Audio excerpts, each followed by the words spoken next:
You'll see parenting that comes across in aggressive manners because I don't want to show myself weak here. I don't want to show myself incapable, and really in actuality, that is the very thing as a parent, as a father, as a mother that you need to be sharing. The vulnerability, because you're modeling for your child. If you want your child to open up to you and really tell you what's going on with them, model it for them. Some of the best lessons was when I learned to die to that ego of, do as I say, not as I do, this authoritarian, you know what I'm saying? Where it's really an opportunity to learn. So once God revealed that to me, I became more vulnerable and transparent. I said, hold up, son, I need you to understand I struggle with the same things that you do. Fully Connected. Welcome back to the Fully Connected podcast, your go-to destination for inspirational conversations to help you to become your greatest version. I am your host, Chris Jones, clinical therapist and owner of Fully Connected Counseling. Today, I'm thrilled to introduce our guest today for episode 6, Mr. William Mukes. How are you doing, man? I'm well, Chris. This is a nice setup you got here. Man, I appreciate it. So, Mr. William Mukes is a therapist, a Christian marriage and family therapist, and a veteran. Yes, for the Air Force. Air Force, yes. Yeah. So, tell the guests how you got into therapy. Wow. It seemed like a perfect transition after retiring from the Air Force, doing 20 years. The military, I loved it. The Air Force was a great job, but it was a job. This, counseling is my love. It's not a job, but it's a good work. It's a good work. Yeah. Definitely. So you've been doing therapy for how many years? Since 2006. 2006. Yeah, 2006, so a little while now. Wow, so take us back to 2006, because you, at one point, you had your own practice in Oklahoma, right? Yes, yep. I was there in Edmond, Oklahoma, practicing. This was probably after I retired. Well, it was after I retired from the Air Force and spent some time working at inside of a clinic in Topeka, Kansas. Right. Ran into a psychiatrist who was there prescribing meds for the kids there. And he saw my last name and recognized and knew that I was from Oklahoma. Really? Offered me a position to come work with him, in Oklahoma. It went well for a little while, then went south. I decided, hey, I probably could do some of this on my own. So went to another agency for a while. New Beginnings, and from there, the owner of that agency, she told me, she said, Mr. Mukes, you won't be with me too long. She said, I can tell you just who you are and who you're about. She said, so she offered me, a startup position at another location there in Edmond to run, my own practice from there. So that's kind of how I got started with my own practice. Right. Did that for a few years before I went into counseling at the church. Awesome, man. So what are some of the biggest challenges you see some of your clients facing? Oh, man. It just runs across really, a lot of times people running from themselves and not knowing how to be honest with themselves about some of the things that they're facing, and they go to other ways of coping. But I'd say the biggest majority is, folks running from themselves. Yeah. So what does that look like most of the time when you're seeing your patients? Man, I mean, it could be all kind of things from blaming other people, making excuses for not, owning and being responsible for their own issues. And a lot of times it comes from, the family of origin, and they're unaware. Definitely. And so they're kind of trying to escape their past, but not recognizing how their past is really influencing their present based upon the meaning that they assign to some of the things that they went through. I believe all of us are products of our experiences, but more importantly, the meaning that we assign to those experiences that act as a filter as to why one person does this, one person does, goes another way. Wow, that's really interesting, man. So how would you say, because I know some of my clients, they have the victim mentality. And that's something we talked about before over lunch. So it's like victim mentality. What is it? What is victim mentality, and how can somebody break away from that?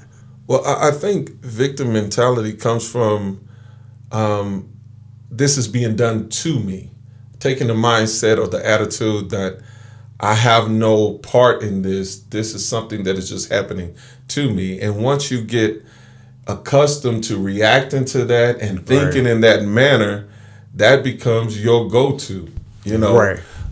So part of the how to break away from it is really developing enough relationship with that client and allowing them to see you as being friend, not foe, not a critic, but one who is just looking to get feedback to help them, break through being stuck in that mindset that everything is happening to me, and versus seeing what things am I doing or not doing that's contributing to the outcomes that I'm getting. So it's kind of like the external locus of control, internal locus of control. Boy, you're going back, boy. You're going back to the clinical days. Yeah.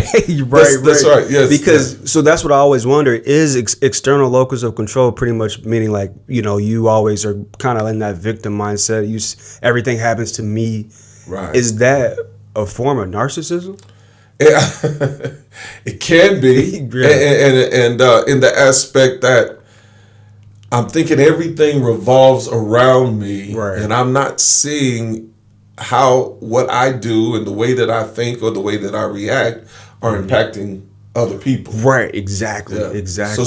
So you get into this high I, or even a low me, woe is me, Eeyore mentality, everything, But bottom line, you're spending a lot of time thinking about self, I, me, and my, versus, us, they, them, and what I am doing that's contributing to, the relationships that I'm in. Do you feel like people are more selfish nowadays, like than they used to be, like when you were my age, like in your 30s? Or like what has happened? Is it technology, Instagram? But it just seems like there's a pattern of people becoming more self-centered. Yeah. I think it's a combination of all the things that you just mentioned. Yeah. And also how society has gotten more and more accepting of isolation and self-consideration. And the more celebrated it becomes, the more common place you see it. Right. I think it's always existed. I believe all through all creation. Right. It's always been there. It's always been there. But I think it's more highly celebrated, romanticized, so to speak. And that's where it gets problematic, because you forget those, childhood values, and I think each generation has its own wrestle with that. Man. And as you say, when you put technology in front of you, so technology can have some greatest advantages, but it can have some some great drawbacks as well. Absolutely. What are the biggest drawbacks you see? Man, I've not knowing how to be relational, because I have this individual relationship with, technology. And the screen being in front of, I even, even in my own, relationship with my wife, me and my wife have been married 34 years, and our kids have launched, we have adult children that's gone. And I even recognize it with us, sometimes we can be sitting down, in the basement watching TV, the TV is on, she's got a screen, in front of her, I got a screen in front of me. And who's to say it may be an iPad and your iPhone, right? While there's another screen watching, it's like what? How many screens? Yeah, how many screens do we need? But it's so subtle and so captivating all at the same time. Right. And if you're not intentional about breaking that pattern, breaking that habit, it can get you. Oh, I bet it can. Do you feel like it's messing up? Technology is messing up a lot of these new couples, you know, like, because I really, you know, am interested in getting your perspective, because you say you've been married for 34 years, you know, and that's something I want to, you know, obviously be a married man one day. Like, what would be good advice for a young man? Like, you know, I'm not even really young now anymore. I'm in my 30s now. I can't keep saying young man. You young. You young. What kind of advice would you give, like, somebody like myself who's watching, who wants to get married, but they're fearful of that commitment just because they've heard other people's anecdotal negative life experiences? You know, I always encourage people to analyze your fear and understand it. Become friends with it. Don't stand so far back and away from it that it victimizes you or overwhelms you. Lean into it.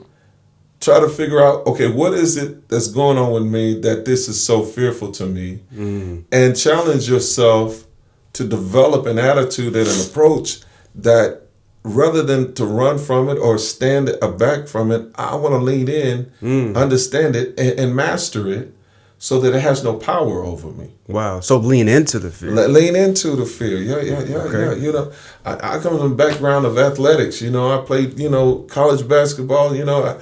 Dude, okay. Yeah, you did. Dude, if it was a guy who was going to get up in my grill and was going to, you know, rise to the cap, okay, let's get it on. Let's go to the paint. Let's get this, you know. Right. So I think you have to learn to lean into things, understand what your limitations are, but also understand what your strengths are. Right. And that's kind of like the personality test you had me take. The Enneagram. Yeah, you're talking about the Enneagram. Yeah, that was some good stuff. Yeah, one of the things I love about the Enneagram that's different than most personality tests, it doesn't pigeonhole you into one particular category. It takes into consideration who you could be under stress, when you are really at a spiritual peace, and somewhere in between. So therefore, it doesn't just identify you and categorize you as just being in one sector or one box. Yeah. And sometimes, like, I think when I took the test, I'm trying to remember what number I was, but like you said before, like like you said, leaning into fear, is that more of a personality? What if somebody's personality is not, they do the opposite, they lean back? Sure. Yeah, that once again, I think that's what self-examination does. Helps you understand what your attitude is toward things. And once you figure that out, you come up with your counters that work for you. Okay. It's not that, you know, your lean in to fear and my lean in to fear may look a little bit different. Mine may be a little bit more aggressive. Right. Yours may be a little bit more assertive, or passive aggressive, you know. And you're going to understanding the results that you're getting based upon the stance or the attitude, the perspective that you are taking. Right. You know, I think that's the crucial thing to grasp and understand. What do you see, like, some of your clients who struggle to lean into fear? Like, what do you tell them, and what's their reason to why some of those clients you have who may not be willing to or fearful to move into that? One of the things I try to discover is past history. You know, what is their attitude toward it? How did they develop it? You know, how old were you when you first remember being extremely fearful? And what was that situation, circumstance? What was the context? Definitely. And by asking questions like that, you kind of get a feel for what their experience was with it and what they did or did not do. And then you're trying to look to see, is there a pattern of that over a period of time throughout the course of their life? Wow. And has it become a pattern in which that is producing life or producing death, you know? Right. Is it producing results? Results, right, that are effective, productive, efficient, or does it, you know, kind of capsulizes them and paralyzes them? Wow. And not really aid their forward progress in life and living. So it's kind of like it's a psychodynamic theory, pretty much, going back to the childhood, trying to figure out exactly where all this stems from. And what I see even in my practice, a lot of clients are comfortable with those negative maladaptive patterns. And how can somebody break that, you know? And how can you tell if somebody's not willing to break it? Because I remember you told me what stuck with me the first time I met you. It sounds like you'd rather be bitter than better. Right. Or do you want to be better or do you want to be bitter? Right. They become comfortable in the familiarity of what they know. But when you challenge that, familiarity, and you ask them, now, just like you said, is this something that you feel like is making you better, or over a period of time it's making you bitter? And how do you want to move forward with that? Do you want to, have bitter a part of your daily life and regimen? Or would you like to change your diet in order to, you know what I'm saying? And so once you evaluate that, ask those kind of questions, and sometimes people don't slow down to examine and to figure those things out because they have gotten comfortable in what they were familiar with. Right. But it's not something that they really aspire to or enjoy. It's just something that this is what I do. I don't know. I didn't know that there was any other options. Right. So it's like a change. They don't want to change their identity. They feel like if they are changing a pattern, then, this is who I am. Yeah. I know this. I don't know that. If I move toward that, then who am I? And I'm not one who leans into becoming. I'm one who became very comfortable with just being. And then what about who they're being in that moment is a problem? Whether it be for their job or their wife, their husband. And that's usually why people gravitate our way, is because they consistently are having problems. They keep getting feedback. And, when I played basketball, my coach said, Mukes, man, you went from being, 86% free throw shooter to now you shooting in the high 60s. What's going on? Listen to the feedback, interpret the feedback that you're getting from that rim. You know what I'm saying? If you're in the back of the rim, then put a little bit more arch. If it's going to the left or right, adjust to the feedback that you're getting. Don't just keep doing the same things and expect to get, different results. Adapt to the feedback. Why do some people don't like feedback, Well, I think that too, it can be contributed to the upbringing. Right. Maybe the feedback that they quote unquote were getting when they were young was not feedback. It was criticism. It was blame. It was abusive in nature. You know what I'm saying? And it was highly overbearing. Yeah. So you learn to, kind of bow up or to go into a cocoon and, and take the hits. Wow. And so you don't really see it as feedback. And, if you grow up in that environment over a period of time, you develop some very thin skin or a lot of evasive moves. You know what I'm saying? Okay. You become, shadow boxer. You know what I'm saying? You dodging, waymakers all the time. Right. And you anticipating, being hit, being jabbed, and for it not being for your benefit, but to your harm. Wow, that's something else, man. Because I noticed, even you might see, in therapy, you try to maybe give feedback or your point of view, and you can kind of see somebody maybe is defensive, or especially in couples counseling. Sure. Yeah. That I believe that's where we grow as therapists, as counselors, in understanding the first priority is to create connection, to create a safe place where. And I really shy away from really giving advice or suggestions or, until they are at a point where they're like, wait a minute, man, you ain't telling me nothing, and they're wanting it. So you know what I'm saying? They're thirsty for it. Yes. And so, is this a good place? Do you think this would be a good time? What kind of feedback are you looking for? What kind of suggestions were you anticipating getting from me? And that creates a change of energy in the aspect that now they're open to receiving versus closed. Because some people come with this expectation that we got to go back and do all of my childhood history. And that's not necessarily the case. Right. Sometimes people come to you, most of the time people come to you with all the information they need in order to get healthier and whole.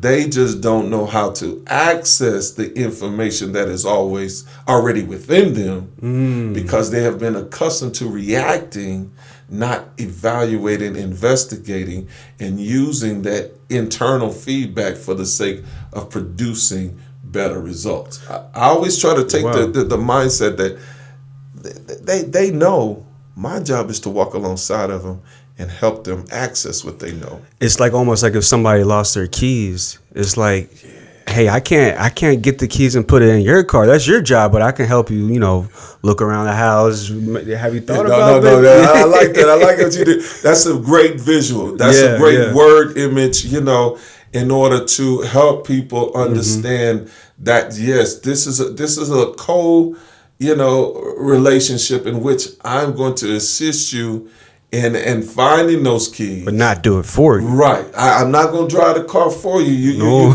got to get that experience and get that confidence. Exactly. But no, I like that. Yes, that's a great word analogy, and it places an image that empowers people, because that's a common thing that most people drive. And it's like you said too, because I work mostly with kind of teens and young adults, and so I try to use the imagery to be able to tap into their mind and subconscious and whatnot, because I feel like images obviously say 1,000 words. Absolutely. And I believe we move and operate with word pictures a lot, and movies. That's right. That's right. And the more you can tap into that and help use things that are familiar with people, that they can have reference to, the more empowered they feel and become. And you are helping them find their own solutions in ways that they see as relatable, connectable, and reproducible, separate and outside of them being in your presence. Wow, that's really interesting. So right now you're doing therapy in a church, you said, right? And so I remember you told me before, some people, they come in there with the what did you say? He said the church answer. Yeah. The church. So I tell people, I said, look, man, please don't come in and give me the church answer. The anticipated, expected answer that you think, I'm wanting to hear, or what is socially, politically correct. Right. I want to know, if we're going to do this work, you gotta be able to open up, that box or that closet that you got that skeleton in. It's somewhere. You know what I'm saying? And you don't want to let the bones fall out. You open it up, just a little bit, and the femur falls out. And I'm like, it's like, what's that over there? Exactly. You didn't see nothing. Right? You didn't see nothing. What are you talking about? Therapy and counseling is only as good as your willingness to open up and discuss and talk about. Don't give. But what we are conditioned to do is to give the answer that makes the other person comfortable, or what makes you, or more so, what makes you relatable and connectable. Because most people want to be well received or well thought of, and they're projecting an image that's inconsistent with the turmoil that they're actually living. Wow. If we don't discuss, that inner turmoil, and you just give me this presentation, then our time is going to be ineffective to a certain extent, because we're not really addressing the real issue. I tell people all the time, people will come in, they're wanting to talk about, this thing, that they're putting in front of you, and as professionals, we you've done this long enough, we really need to be talking about this over here. Exactly. But what do we have to relate, connect, allow enough, familiarity and connection to happen, so we talk about the thing that they come in with. Right. The presenting issue. The symptom. The symptom, right, which is symptomology, in nature. But we know it's an outlier of the real issue. Exactly. It's like almost like if you haven't taken your trash out in months, you're going to have a lot of different symptoms. You're going to have ants. You're going to have an odor, maybe even mold. Who knows? Well, maybe you paint another picture there. You giving us another picture. Nobody wanted to come over to the house because it stinks. And really, at the end of the day, you can cope. Like, see, sometimes I feel like even like coping skills, I always say, like, because we can cope and we can light an incense, put a candle on so we don't have to smell. Because I don't want to do the work to take the trash out. That's right. But at the end of the day, you need to take the trash out. That's and then once you take the trash out, the ants will go, hopefully, and then the smell will go too. Yeah. No, you know what I mean? That's good. That's great. And you even brought in not just the visual, but the smelling of it. Yeah. The smell, because people know it. You go to somebody's house, maybe a family member, friend. You're like, what's going on? They've been living there. They've been going and moving and operating it so long, they don't even smell it. No, you're like, man, you don't smell that? Is it me?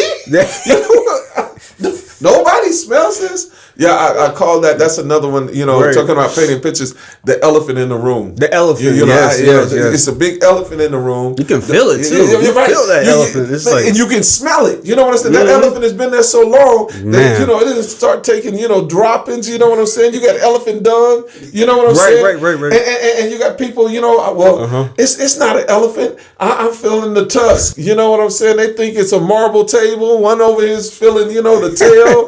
No, it's more of a snake. Everybody has their different impressions and interpretations of what's there, but it's really an elephant that's not being addressed, and you're not communicating in ways that is really speaking to and addressing the issue, and thus the elephant persists and it exists in such a way that it's causing problems. I don't know about you. I wouldn't want to come inside my house, even if it's a baby elephant. You know what I'm saying? Baby elephants grow up to be big elephants. You know what I'm saying? That's going to be a problem. It's going to be a problem. Yeah, so I like the imagery. So like the baby elephant will grow into a father elephant, and then it will produce maybe more elephants, and then so it's like you got to tackle. It's just like ants. Yes. If you see one ant in the house, you got to know there's going to probably be at least 4 or 5. That is going to be a problem, and to the extent that you deal with that problem at the lowest level is going to be to the extent that you're going to have some success. Right. But yeah, another one that I use sometimes. And I like to use humor when I'm working with clients. Yes. Because I noticed that when I first met you. I like to laugh and have fun, Because it's serious stuff sometimes. It is serious stuff, but sometimes we can take things too serious and not see the humor in it. Mm-hmm. So one of the ones I would use, sometimes, I have couples coming in, and I mean, it's bad, they are really going at each other. Oh, yeah. And so, I use it now. I say, you know what? After listening to you guys, I said, I'm just be honest with you. This is one ugly baby. Here. I said, have you ran across an ugly baby? At church. He was going to, that baby's ugly, but you can't say that. You gotta get the church answer. That's what you got to get. Politically correct. Be politically correct. But you both of y'all know that's one ugly baby. Man. But here's the thing about an ugly baby can grow into a beautiful human being. You tend to that baby. You nurture them. You know what I'm saying? They can grow into a beautiful human being. Possibly. You know what I'm saying? Yeah, you're right. So it's just gonna say, but I like to use that analogy to kind of break the ice and kind of when things are very tense. I say, look, it's an ugly baby. But, and sometimes, no, this is what you get. Sometimes in church, it's like, she's so precious. She's precious. That baby. She's precious. You ever hear me call somebody pretty? They precious. Yeah, you precious. That's saying, man, this is one ugly baby. Wow. But I use humor it's my like that. Ugly baby. Right. So it's my ugly baby. It's my ugly baby. That's right. People get territorial. That's more empowering. You accepting the fact that, you know what I mean? Because see, the ugly baby can also be an analogy of like an ugly habit. That's right. Ugly habits, ugly relating, communicating, ugly attachments. Attachment, yes. Man. So, and you can use that to in a therapeutic way, right, to kind of explain something, where we can use humor, yes, but we can transition into this tough issue and really do some good work. right. And therefore you don't feel like you need to hide or harbor or, compartmentalize the ugliness of it, because we're about this process of dealing with it for the sake of being healthier and whole. Absolutely. And so sometimes even I see people come into therapy, mostly, maybe black males or young adults, and they may not all the way believe in talking about their feelings, and they feel like, well, what's the point? Yeah. I had one client one time, he said something on the lines of, well, that's in the past. I don't need to deal with it. It's already in the past. So why do we need to keep going back there? Yeah, because your past, it seems, is becoming your present.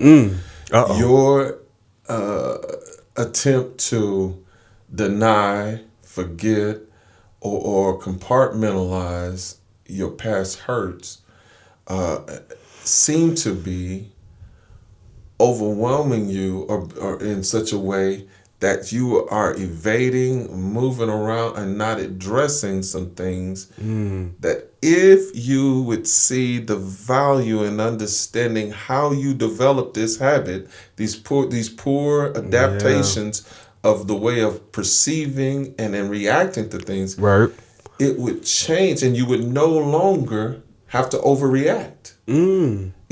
But that comes with, I'm not saying we got to go back into your past, you know what I'm saying, and discuss, every detail and issue, there's other ways of doing that. What would be another way? Like if somebody is really kind of like closed off to the past, they're coming into session with you, would it just be more like solution focused? Well, I'm just so grateful that God has given me the opportunity to be exposed to a lot of different techniques, one of which I ran across not too long ago, maybe 2 or 3 years ago, was Brainspotting. Brainspotting. Brainspotting. Brainspotting. It generated from EMDR, emotional rapid eye desensitization. Yeah. And it was a technique to help people who are dealing with trauma, from their past or whatever. But looking at your eyes and understanding that your eyes are the window to your soul. So Brainspotting is like tracking the eye movement. That's right. So that's where it started out. The psychologist who developed it, he was trained already in EMDR, right? But he was studying and developing how somatic experiences, like things that we went through, we store information. The body keeps the score, the book. Right. And so he was researching that. Was trained in EMDR. He was working with a young lady. I think she was an ice skater. And I'm trying to get a short version. The short version is this: she was a child prodigy who was had a high potential, and but she had came to him later, not in her career. She was probably in her early 20s. Right. She had been a child prodigy, since she was a young teen. Wow. She had a problem completing a triple toe loop in competition, and couldn't understand why.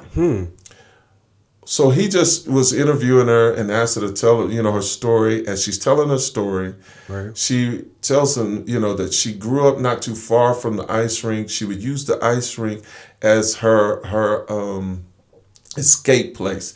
That was her place where she could feel, get away. Yeah, get away. And he was like, well, what was it that you were getting away from? He said, well, my parents had a very conflictual relationship, and when they argued or whatever, I learned to just go to the skate rink. It wasn't too far away. I could walk there, and that was my sanctuary. So her coping skill became her career. Right, and that's how she developed. Okay, so she went on to tell the story how her dad would never come to any of her competitions. Her mom was her greatest supporter. But one time they got into it, and she was like a teenager at this time, 13, 14 years old. She goes to the ice rink to escape. And it dawns on her dad that, wait a minute, she's of the age where she could be telling people what's going on here at the house. Wow. So he leaves the house and he goes to the rink, where she is practicing this triple toe loop. Okay. She sees him out the corner of her eye while she's going around, and she's like, this is uncommon. My dad never comes. And it invokes something in her, a level of fear, that she got captivated and stuck with this image of her father coming while she's trying to perform. Wow. And that transferred over into competition even when her father wasn't there. The way that this psychologist discovered it is he's in conversation with her, and he recognizes when she's talking about, her dad and home life or whatever, she would look different places. When she was talking about her career and things that when she was on a high, she would look here. And so he had her focus on a pencil. Wow. And that's where brain spotting came about. And brain spotting, totally different than talk therapy in the aspect that from learning how, to utilize the techniques from brain spotting and just having somebody focus on a point. As you talk. Well, no, that's just it. Okay. They're focusing on that point. And so he's developed music that plays in the background and different things. But bottom line, your brain, and your body knows. We have master computers. Our brain is a master. Exactly. If we can create these camera, and video. Right. They're just extensions of us. Right. The camera's an extension of us. He understood all of that and was developing this. And he says, our body keeps a score, and our brain is like a computer. It knows where it's compartmentalized. Good memories, bad memories, and anywhere in between. And from that, he discovered, we don't really forget anything, meaning that we have the capacity to recall everything that we've ever experienced. So it's out there, but I'm telling you, I went through this training and I was skeptical at first. Right. But after it was done to me in training, I found out, that it released some things that I had compartmentalized myself. And, I've always been this guy, mind over matter. If you don't mind, it don't matter. Power of positive thinking, not realizing that I myself had compartmentalized and stored some negative memories and told myself that they didn't matter, but they really were still impacting me. Even in my adult life, and some of my things that I went through in the Air Force, in the military, I learned to compartmentalize and minimize them, but they were really things that I needed to allow to run through me and to flow because God designed us to flow. Right, like a river. Right. Like a river gets clogged up sometimes. That's right. If a beaver build a dam in that river, you know what I'm saying? It's going to cause some problems over a period of time. Somebody ain't going to be getting some water, right. Down, more things are going to go other directions. That's no different with us when we back up and we store things. Right. And we don't. So brain spotting, it's a technique in which you can just guide people. And really what I'm doing is say, if I would tell you, I want you to think about something that has been very triggering or something that is very anxiety provoking and problematic. And I need you to find something that's a 10. Okay. And I want you to focus on that. I don't want you to tell me what it is, but I want you to focus on it. Something very problematic. Very problematic. Maybe traumatic. Traumatic, something that you couldn't get breakthrough. Okay. And without telling me what it is, I'm gonna have you focus on a point, and I'm gonna watch your eyes. Wow. And your eyes, what happens is, you ever seen like in the early days when computers, they are spooling, and they buffering, right? And they're trying to go down. They're trying to find information. Our brains do the same thing. Exactly. Yes. In the aspect when it's so understanding how to read the body language. Some people, when I was doing brain spotting, I see some people their legs will start tapping, or their hands, or they start clenching, or you start seeing their throat. You know what I'm saying? They swallow a lot. your body will give feedback as to where and how you process conflict, tension. And without speaking, I'll say, okay, Chris, I want you to think about whatever that is. I'm thinking about it. And we're going to do it right. I've been thinking about it.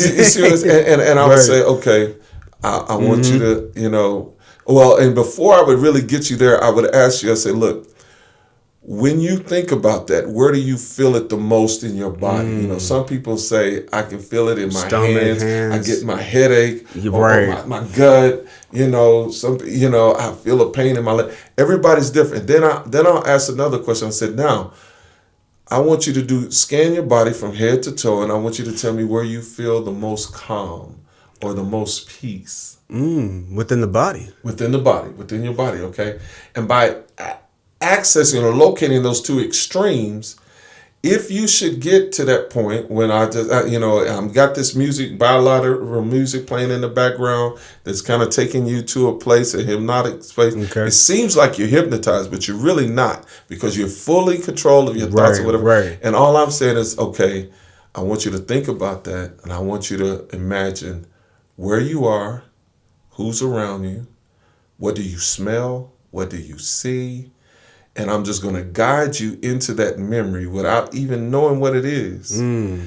But placing you back there in that time, in that place, in that space, so that your eyes, your imagery, your body can conjure up what it is that you're reacting to.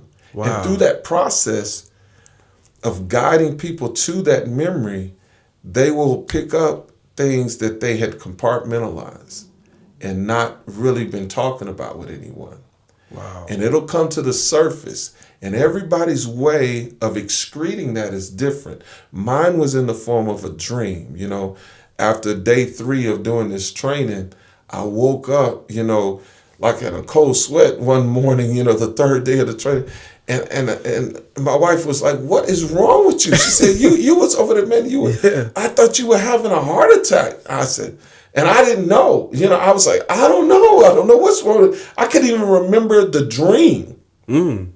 So that was the 3rd day of training. And when I went back into it, this was kind of during COVID. So it was online. And the lady who was doing the training, she would provide opportunity. It was like 60 of us on this Zoom who were all taking this class, learning these brain spotting techniques. And so she would have a section where she'd ask us, has anybody, had any kind of reactions to the brain spotting? And I was like, yes, ma'am, I did. I said, I don't understand what's going on. What's going on? My wife thought I was having a heart attack. She said, Mr. Mukes, she said, that was your body's way of releasing a stored memory. She said, I had an experience when I worked with someone in which I witnessed his body, his throat. He just kept constricting, like he kept swallowing. She said, now this is happening, and all she's doing is saying, like some people, when they're doing brain spotting, they may say, and when you take them back there, they may say beach, sunset, or whatever. They may, and you say, okay, that's good. Follow that, see where that takes you. Okay. Follow that. And they have their eyes open? Open or closed. Sometimes, most of the time, they're focused on that point. Okay, they're focused on It's a stick, a point, that I'll have them focus on. And when I see their eyes blink and shudder or something, or the body gives some kind of, then I know that that's the right spot. That's the brain spot. That's the part in their brain that memory is stored. So I want you to stay right there, focus on this, and then I guide them through by just coaching them. Where are you at? And so what she said, and with this one gentleman she was working with, she saw he kept swallowing. Now, it could go on for 20, 30 minutes. It's interesting. It's really, that's a long time to be in. But you'll bring them out. You say, okay, now you may go to another location to where they were more relaxed, or you will guide them. Say, hey, I want you to find that spot that you feel more relaxed. And I want you to you'll do scaled questioning. Where are you at now? You started out at a 10, as far as, anxious and right. Do you feel like you're at a right? Yeah, and lower so number? Like, well, I'm kind of at a 6. Okay, I want you to focus on that 6. Are you feeling that calm spot? You'll bring them down, and so then you bring them out, and then process. And I'll say, Chris, man, I noticed. Well, and this is what she did with the gentleman that she was working. She said, I noticed you kept swallowing. Have you ever had a problem? With the throat, with your throat or whatever. He said, or choking or whatever. He says, no, not too much. She says, you might want to explore that. In between now and our next session, he has a conversation with his mom. He asks his mother, Mom, when I was a kid, did I ever have a problem? Did I choke or something? She said, no, baby. She said, well, wait a minute now. When you were born and coming through the birth canal, the umbilical cord got wrapped around your neck. Wow. And we thought we were going to lose you. Wow. His body stored that trauma from the beginning. From birth. And whenever he was in a conflictual or overwhelming situation, he would swallow. And wow. And that was his body's way of dealing with stress. Wow. From birth. Right. Yeah, she said. That's unbelievable. She said, yeah, and so that brain spotting is another tool, really another way of going to a place and not necessarily having to talk through everything. Man. But allowing someone's brain, and like I said, I was very skeptical. I remember when I was in grad school, in grad school at Friends, and I was doing my internship at the VA. Okay. I was working with Dr. Crosby. Dr. Crosby was the on-staff psychologist there. And we worked in a lot of groups where we were dealing with veterans from Vietnam, Desert Shield, Desert Storm, Gulf War. All that. You had and it was probably about 40 in the room or whatever. We do group sessions or whatever. And I remember him telling me that he was working with one of the guys in an individual session on hypnosis. And I was like, man, hypnosis, can't nobody be hypnotized. Right. I was just poo-pooing it, just down talking. He said, Will, you would be a high candidate for hypnosis. He said, I could hypnotize you in less than a minute. Why do you think that you would be a good candidate? I later discovered by years of doing it, he could tell different personalities, you know what I'm saying, and how they engage with people who were more likely candidates versus people who are closed off, stoic, and very, So like an tight. 8. Right. So, or the 7 in me, that the enthusiast, the adventurer, Okay. That's probably what he was seeing. And, I didn't realize that then, but sure enough, in an individual session, he brought me in, and he had this little pendulum, and he told me to hold it. He did it in front of, he said, I want you to watch this. And then he said, now I want you to hold it in your hand. He said, I want you to hold it still. Don't move it. He said, no matter what I say, no matter what before long, man, I'm moving this thing left to right. I'm in circles. Wow. And I could not do it. I couldn't control myself. But that was my first experience with hypnotism, in a mild way. But he was very good. He could go, That's and he would use that. He would use, his. So I say to you, there's a lot of different things that are out there, and as counselors and therapists, we have to take it upon ourselves to go research and look for these things, and not just stay with the things that we learn. Solution focus, right.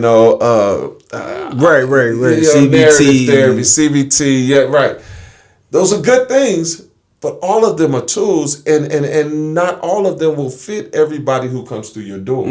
So it would behoove us as professionals to always be, I think that's part of being a part of our, our associations, the AAFMFT, or whatever your association, and going to conferences, learning new technologies, being, a student of our, our profession. Right. and learning about yourself as well. Right. Like, just like for somebody who maybe is watching right now, it's like you have to, the learning never stops. If I'm not willing to open up and do those things, and I'm rejective and closed off, how can I encourage and walk my clients through opening themselves and exposing themselves? I have to be a student, a user of my own product. Do you feel like it kind of applies when it comes to parenting? Because, being a father, I see a lot of kids who, unfortunately, a lot of black kids, but white kids too, who their dad is uninvolved. Like maybe they pop in and pop out. But I was curious to know, like, what do you feel like? What is the reason for, dads not really being active in their child's life? That's a loaded question. There's a lot of different things, but I believe part of it is their examples and what they were exposed to or not. Yeah. Some stored trauma or experiences that they assign meaning to that they're unwilling to process or deal with.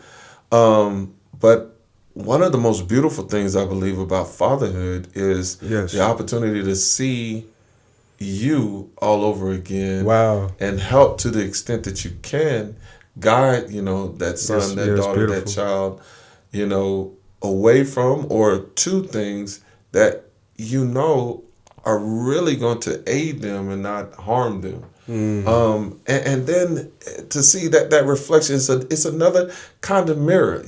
For years, we have 3 kids, and I remember, my girls and my wife telling me that my son was just like me, and I didn't see it. I was like, no way. Now that my son is older, and he's married, I'm like, man, we do have a lot of similarities. But, when he was in his teen years, you could not have told me that we were anything alike. Right. But now I'm so fulfilled with the conversations that we can have, him being an adult male, adult guy, and him talking to me about how I parented and how I fathered him. The good, the bad, I'm still learning about myself through that extended relationship with my son and my daughters, And my daughters speak to me and share things to me differently than what my son would. But it's that established relationship. You talk about fatherhood, it's what you invest, what we invested in those early days, we're now seeing the fruit, Wow. And it's an extension of your growth, because you never stop being a parent. You know what I'm saying? It just changes. It modifies in what we talk about but there has the potential for growth on both sides of this if you see it as such. But even as a father, some fathers come in, do as I say, not as I do. This the authoritarian. You know what I'm saying? Authoritative. kind of just.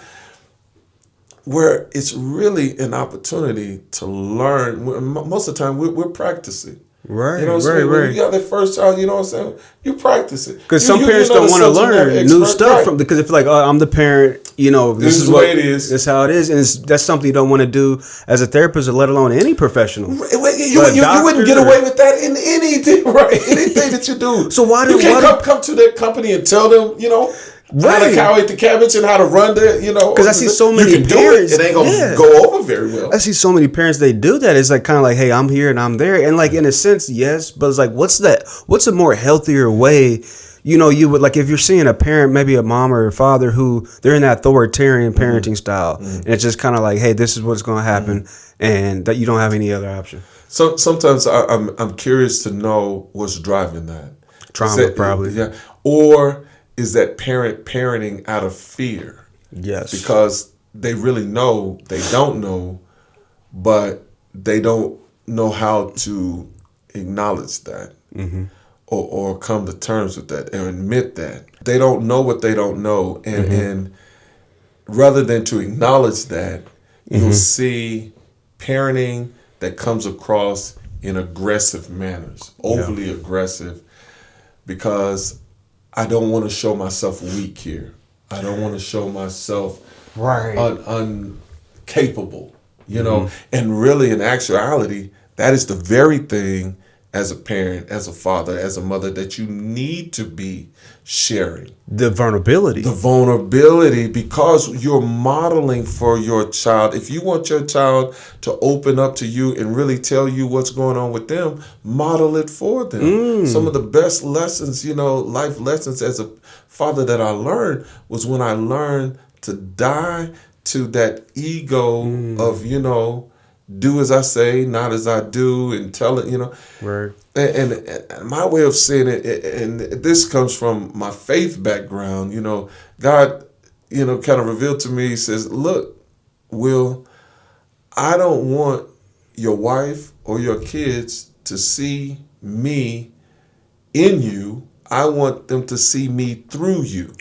And the difference between the two, that's beautiful. Meaning, if my son or my wife sees Christ in me, but they see more of me, you know what I'm saying? And they're thinking, now, my son was like, I got to live up to this potential. I can never be my dad.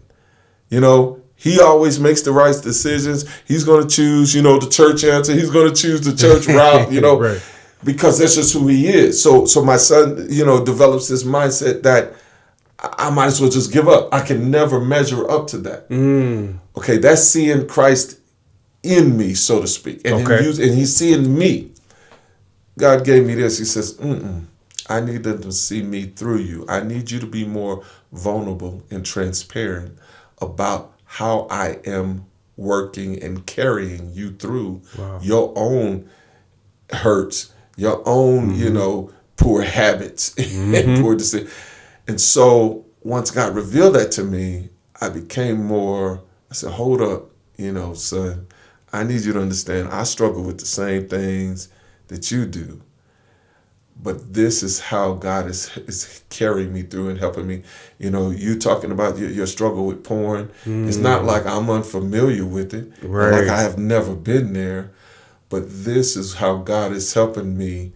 And in one of the ways is he's giving me the image and understanding that Satan is a liar and a deceiver. And he wants to take me into dark places, into the back of the cave, and do unmentionable things to me, and me never see him as the one that he wants me to think that I chose it. Because it was fun. You know what I'm saying? Come here, I got something here in the back of the cave, like a tempting a little kid with candy, you know what I'm saying? Right. But Satan does some of his greatest work under the veil of secrecy, isolation, darkness. Isolation. So you see what I'm saying? And he wants you to feel comfortable and coming there like it's fun. And early in your years, going to the club, hanging out, doing this and doing whatever, Right. It's fun. And then you get to an age, you become a father, you got responsibility. You're like, man, this is stupid, man. I can't be doing this. Right. And so you go through that period where you awaken, and then let's say some other life things comes on. You and your wife are struggling. She's not paying much attention to you, or your baby mama, is giving you the blues or whatever. And so now you came from understanding that's not fun to do, but now I'm justified in doing it because I deserve to blow off some steam. Or trying to rationalize it. Or I had a long day at work. Yeah, I had a long day where I need this. Or my wife ain't treating me the way that she used to, and she ain't giving it to me on the regular like, I wanted to, so I can step I can justify this. So fun or justification. Satan don't care how he gets you in the back of the cave. Dang. You see what I'm saying? And that's another as long imagery. As you get back there. As long as you coming back, I got you. Because I don't want you to be effective in being the father, the husband, the spiritual leader that you could be if you denied me and walked on the Lord's side. You know what I'm saying?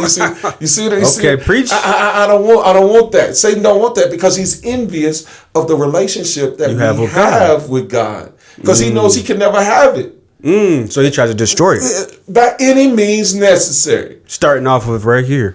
It begins, if I can get the mind, what was that Denzel movie? Take the mind, you got the body. I don't know what movie that was. I know it's a Denzel image. Take the mind, you know what I'm saying? But that's what Satan wants to do. Right. He wants to rob us so that he can take our soul. Damn. Yeah. But yeah, that's so. Those are the things that's what fuels me when it comes to father. And coming back to even with my wife, I said, I had to be more. I said, babe, you know what? Because I was big on being vibrato and this and this. Right. I can figure it out. Just putting my Superman suit on, I got the answers. And God said, you knucklehead, no, you don't. Right. Everything that you got, I gave to you. And I feel like nowadays, too, like just how with the internet, there's like, obviously like the red pill community, the masculine, like kind of like a lot of men nowadays don't want to be vulnerable even more. And you have folks rather be like Andrew Tate or whatnot. Yeah. What would be your advice to some of these young men kind of getting this divisive information online? Number one, be mindful of what you're feeding your mind, your soul, your spirit. Garbage in, garbage out. You put garbage in, you shouldn't expect love, joy, peace, civility to pour out. Because you're eating garbage. You understand? Yeah, you can figure that out when it comes to your workout regimen. You know what I'm saying? And you looking fit, you know what I'm saying, and all of that. You know what I'm saying? And sometimes even our motives for doing it, we need to examine. What am I putting good things in my body, you know what I'm saying, or working out for the sake of presenting this image, knowing that I'm still rotten on the inside. Wow. There's some things that I need to arrest and test and put to, you know what I'm saying, examination. So understanding what you're putting in.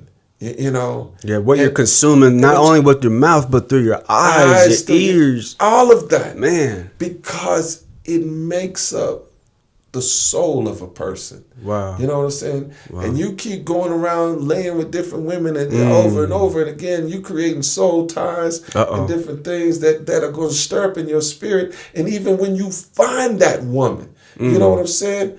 You got to deal with 15, 10 years or whatever, however many body counts you got, you know what I'm saying? And that plays a role in your mind, in your spirit, and your she's getting pieces of you. Not the whole. Not the whole. Because you gave all your pieces away. There was a study, they showed like some kind of data, I can't remember where it was, but it said if somebody has more kind of like relationships before they get married, the statistics or the stats of divorce, I guess, increase.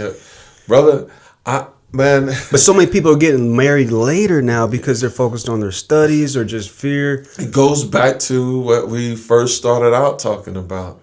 That narcissism, that individuality, that me, I, my, and I want to conquer the world. This is me, and feel. You know what I'm saying? Feeding yourself. Right.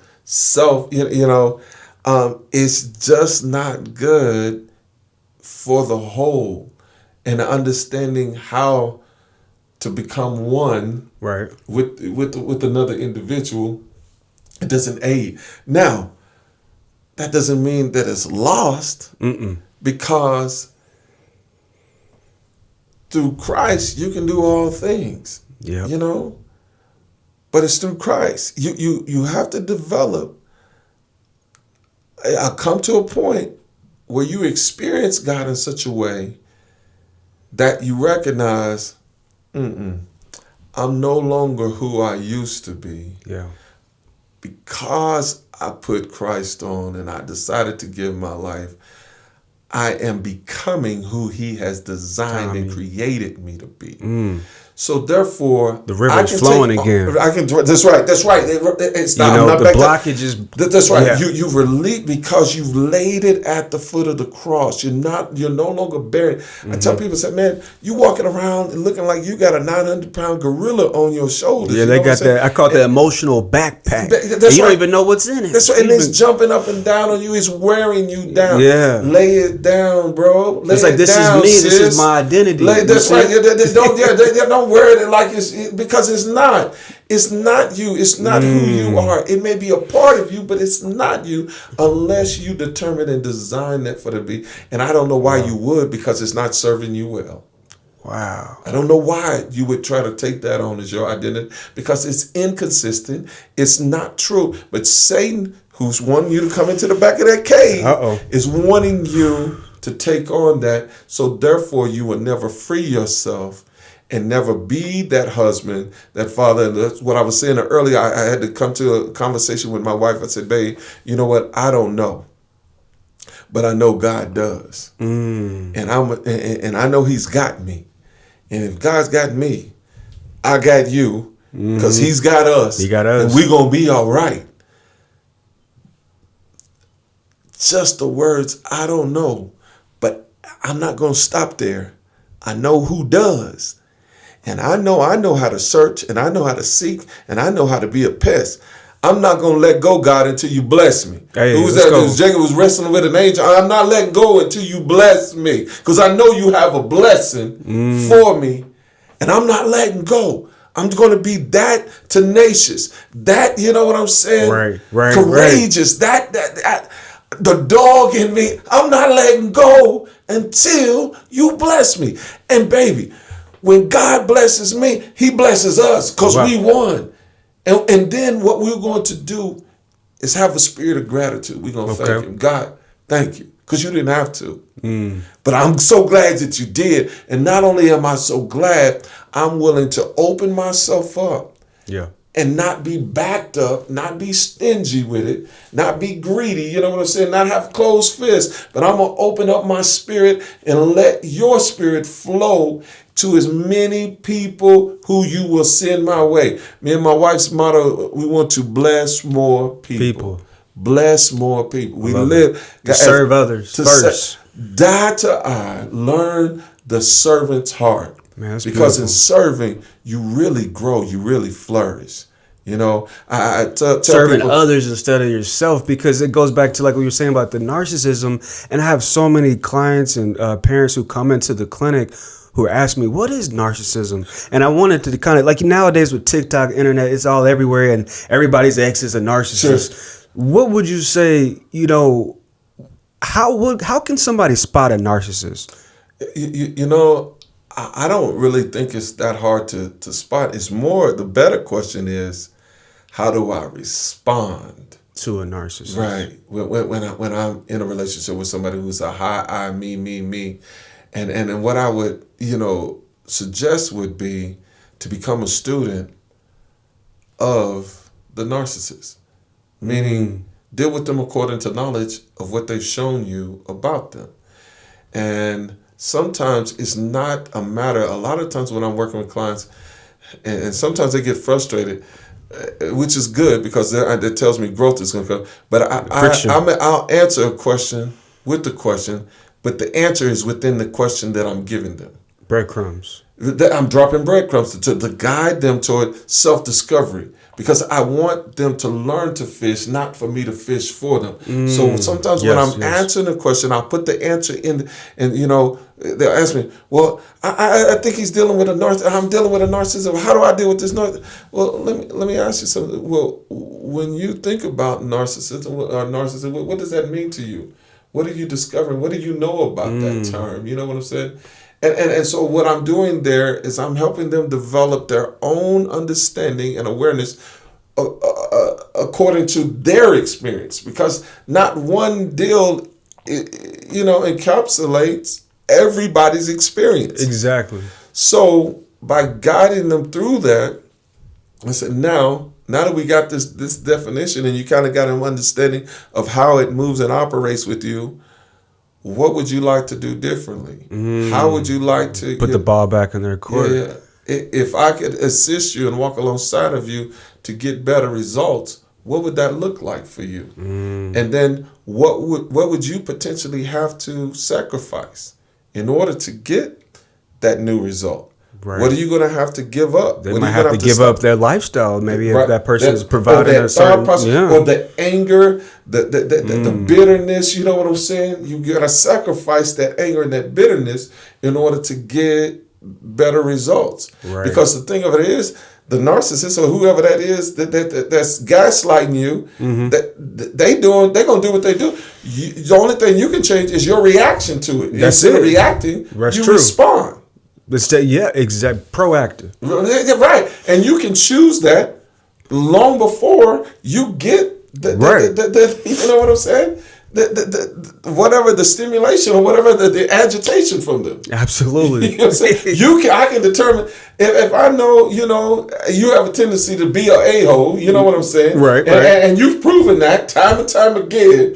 You know what I'm saying? I can either anticipate and bow up and get ready, to deal with the a-hole, or I can say, you know what, Chris, it's come to my understanding, man, you kind of like showing your backside in situations and circumstances. And I don't understand why, because most, men that I know don't walk around showing people their rear end just for sport. Right. Unless they got some kind of agenda. Why are you doing that? You know what I'm saying? It's that question. That question, which is really a statement, you know what I'm saying?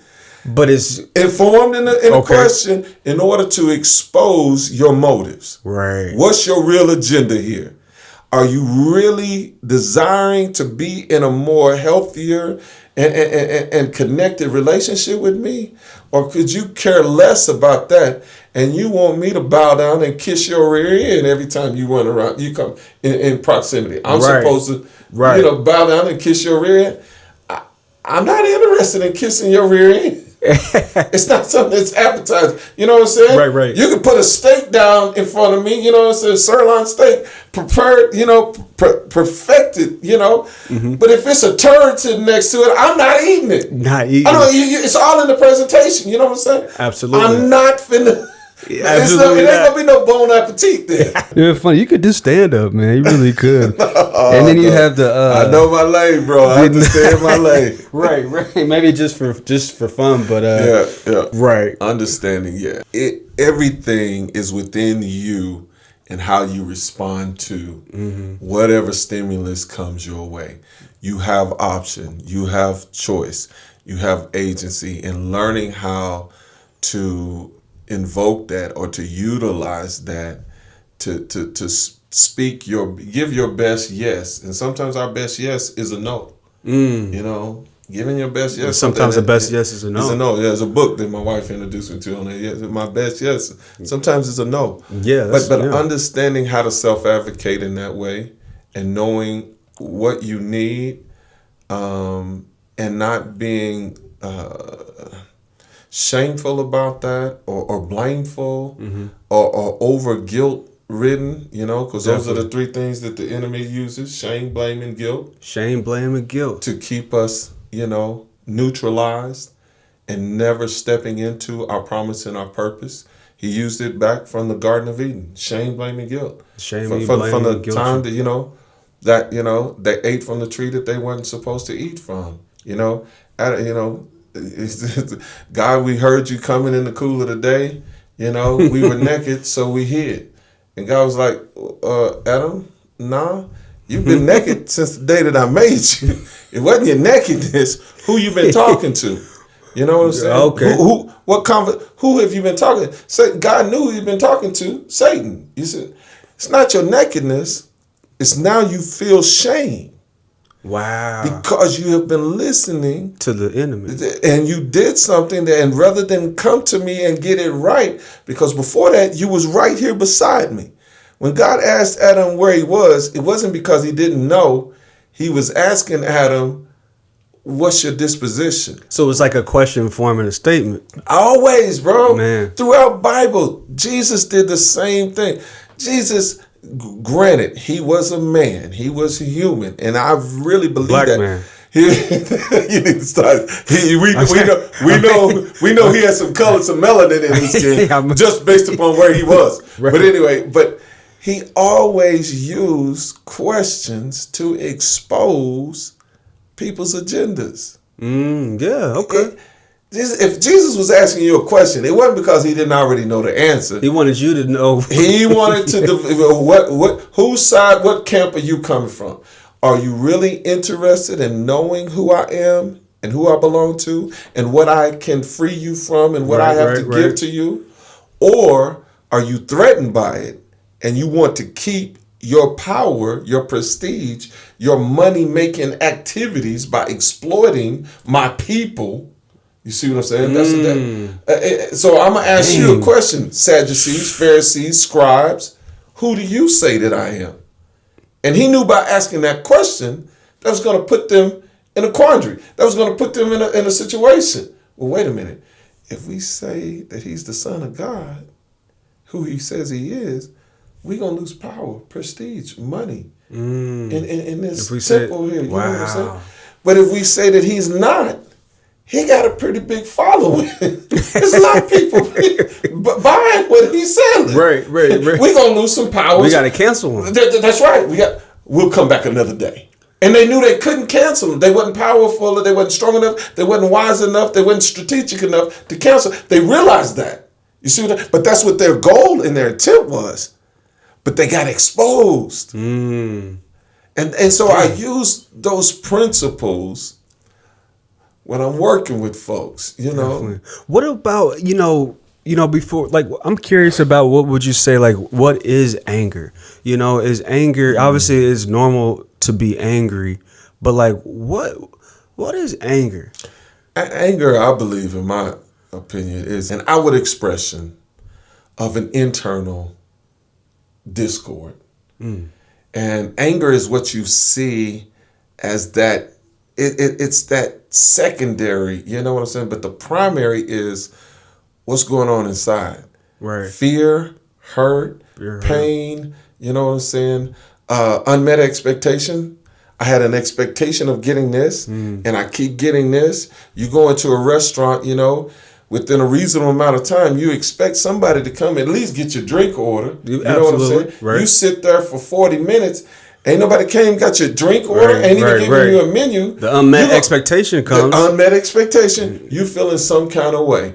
And how, based upon who you are and where you come from and your experiences, the meaning that you've assigned will determine how some people are going to be really upset. And I need to talk to the manager now. I want to talk to the owner. This is ridiculous. Now, somebody that's probably an extrovert. You know what I'm saying? Okay. That's an 8 on the Enneagram. You know what I'm saying? Somebody who is a little bit more reserved, maybe a 2, a nurturer. They may not even express their anger. They'll be more passive about it. Passive or passive aggressive, meaning they're going to get up and they're going to walk out of there.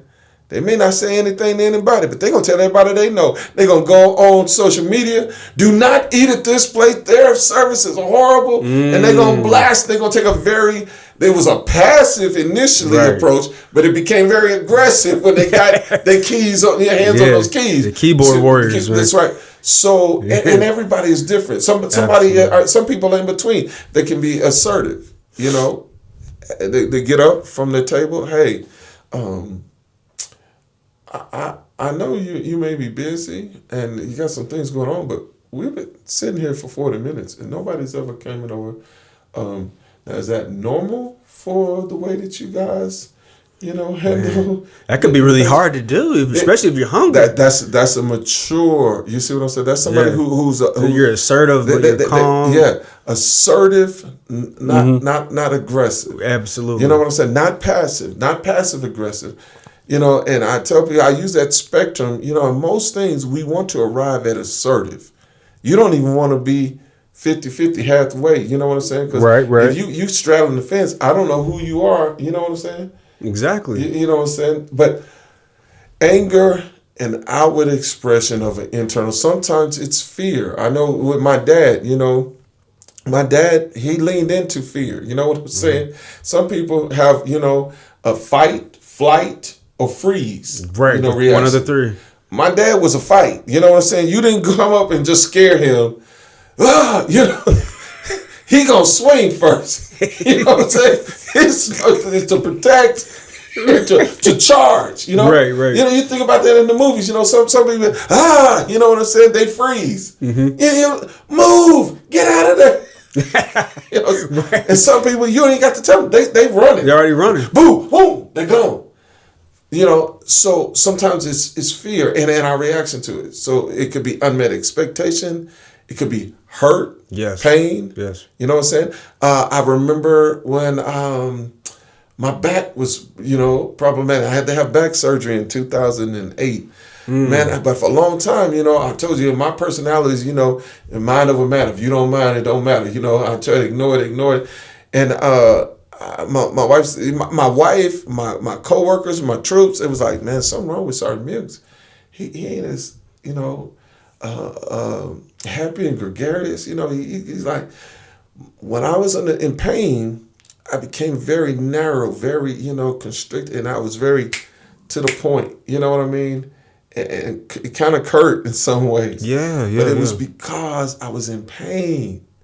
I was masking the pain in my back, was causing me. So the pain caused you to be... It changed my personality, changed my way of, and sometimes we have to be investigative, and not just conclude or define somebody as being this or that. You don't know what's the origin of that. I was in pain. My wife tried to tell me, she said, baby, you need to go do something about this because it's changing who you are and how you're irritable. Your irritability. I mean, you go from 0 to 10, and that's not you. That's inconsistent with who I know you to be. So fear, hurt, pain, unmet expectation, and there's probably some more of them out there. But bottom line, it's being curious and not conclusive. From the to tell you, what's really fueling this anger. Right. You know what I'm saying? Man. It could even be shame. Yes. And or guilt.